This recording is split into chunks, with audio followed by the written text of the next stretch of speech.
Troisième jour, existence du purgatoire. Premier point, la parole de Dieu. L'existence du purgatoire n'est pas seulement une pieuse croyance, que nous sommes libres d'accepter ou de rejeter, c'est un dogme formel, enseigné par la foi, et que nous devons professer sous peine d'anathème. Oui, c'est une sainte et salutaire pensée, dit l'Ancien Testament, de prier pour les morts, afin qu'ils soient délivrés de leurs péchés. Les Juifs étaient tellement convaincus de cette vérité qu'ils avaient dans leur rituel une prière spéciale que le chef de famille devait faire pour la délivrance des trépassés avant de se mettre à table. Mais écoutons Jésus-Christ lui-même. Réglez vos comptes avec votre adversaire pendant que vous êtes dans la vie, car autrement votre adversaire vous remettra entre les mains du juge, et le juge vous livrera à son ministre, qui vous jettera dans une prison, d'où vous ne sortirez que lorsque vous aurez payé votre dette jusqu'à la dernière obole. Or, cet adversaire, dit saint Augustin, c'est Dieu lui-même, l'ennemi irréconciliable du péché. Ce juge inexorable, c'est Jésus-Christ, qui s'appelle dans l'Écriture le juge des vivants et des morts. Enfin, cette prison redoutable, c'est le purgatoire, d'où l'on ne peut sortir qu'après avoir entièrement satisfait à la justice divine. Jésus ne s'est pas contenté de graver dans nos cœurs le souvenir du purgatoire. Il nous a donné l'exemple. Car, après sa mort, il est descendu au limbe pour consoler et délivrer les âmes des patriarches.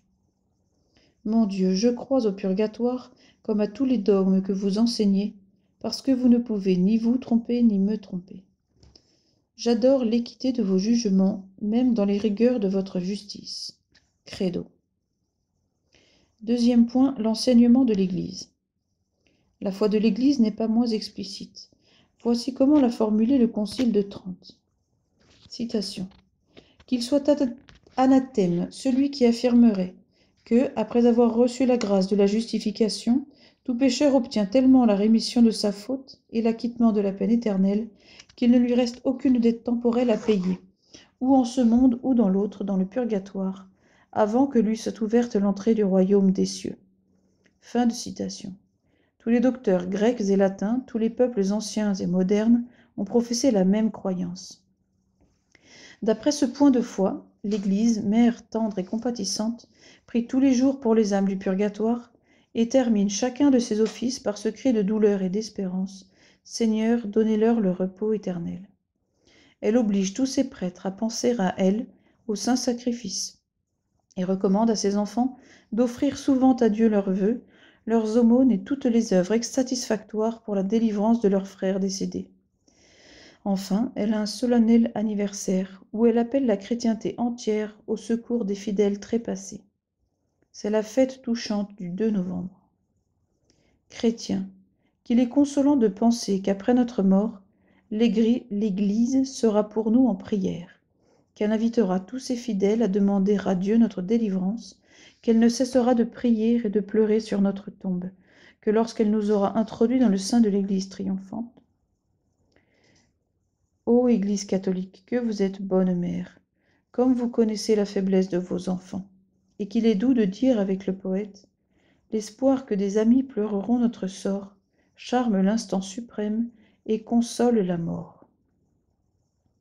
Exemple. Judas Maccabée, cet homme de foi et de cœur, à qui le Seigneur avait confié le soin de défendre Israël et sa loi, Jérusalem et son temple, venait de remporter une grande victoire et de mettre en fuite les ennemis de son Dieu et de sa patrie. Le premier mouvement de ce guerrier, non moins pieux que brave, ce fut de ployer le genou pour rendre grâce au Dieu des armées. Puis, se relevant avec les siens, il vit autour de lui les corps de ses compagnons d'armes qui étaient morts, ensevelis dans leur triomphe. Et alors, pénétré du saint respect pour les restes inanimés de ces braves, Judas les recueillit avec soin pour les déposer dans le sépulcre de leur père. Et enfin, songeant aux âmes de ces martyrs de la religion et de la patrie, il fit faire une collecte et envoya à Jérusalem 12 000 drachmes d'argent, afin d'obtenir un sacrifice pour les péchés des morts, car il pensait avec sagesse et piété de la résurrection, considérant que ceux qui étaient endormis dans la religion avaient en réserve une récompense précieuse. Voilà ce qui se passait il y a 2000 ans sur un champ de bataille de la Palestine, et, confirmant toutes ces choses aussi graves que touchantes, l'Esprit de Dieu répété par la bouche de l'historien sacré, c'est donc une sainte et salutaire pensée de prier pour les morts afin qu'ils soient délivrés de leurs péchés. Ainsi, Judas Maccabée croyait au purgatoire, et l'Esprit Saint loue et confirme cette croyance. Hélas, où sont de nos jours les généraux d'armée, capables d'imiter cette pieuse conduite? Prière. Enfant soumis de votre Église, je crois fermement, ô mon Dieu, à l'existence du purgatoire. J'y crois, parce que votre esprit de vérité l'a révélé, parce que vos saints et vos docteurs l'enseignent. Augmentez ma foi, afin de dilater ma charité envers les âmes captives. Soyez leur propice, ô Jésus. Seigneur, appelez vos enfants et nos frères au repos éternel, et que la lumière qui ne s'éteint plus luise sur eux, qu'ils reposent en paix, ainsi soit-il. Dire ensuite une dizaine de chapelets, les litanies des fidèles défunts, le credo, le Salve Regina, la prière pour les âmes du purgatoire et le De Profundis.